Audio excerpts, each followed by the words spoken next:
That's how Hubert Ingram got to lead. Hubert Ingram was one of the leaders who probably had it easiest. The only person who probably had it a little bit easier than him was probably Sir Lyndon Finlay. You understand what I'm saying to you? But Hubert Ingram had it easy. And he knew how to handle himself. And Zelona is saying he stabbed Lyndon in the back. But no, he did not stab Sir Lyndon in the back. So Lyndon, remember now, there was a commission of inquiry. And the commission of inquiry determined that Sir Lyndon was found wanting. You understand what I'm saying to you? There was a commission of inquiry. And it determined that Sir Lyndon was found wanting. Remember that now. And so what they did was, Perry Christie stood up against Sir Lyndon, and Hubert Ingram stood up against Sir Lyndon, and Sir Lyndon fired both of them. Both of them ran in their constituencies, and both of them won. Perry Christie won in Centerville, Hubert Ingram won in North Abago. And so,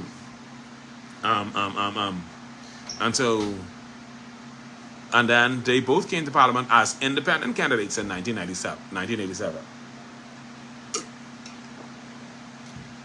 But of course, Perry Christie returned to the PLP like a dog to his vomit. You understand what I'm saying to you? And the rest is history. Hubert Ingram would go on to lead the FNM for 2 terms.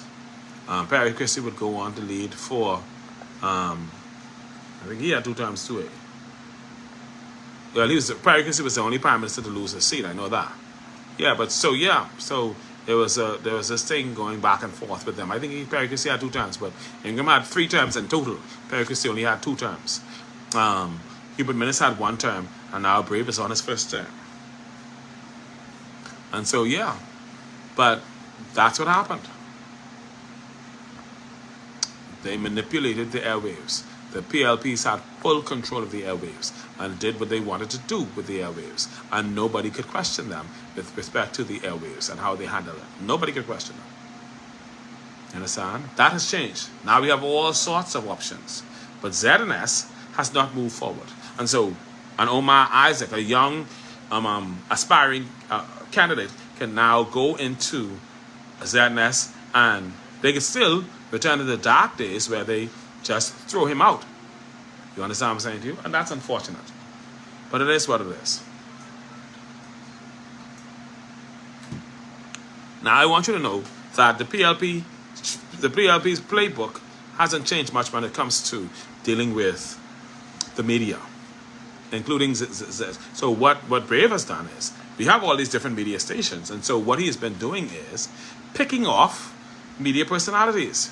So to get, rather than he is trying to be fair, but what he's also doing is destabilizing the media by picking off those persons who are professional. So Clint Watson was hired as press secretary out of Eyewitness News, or one of them places, and then Clint Watson was brought into ZNS, where he is running that place into the ground.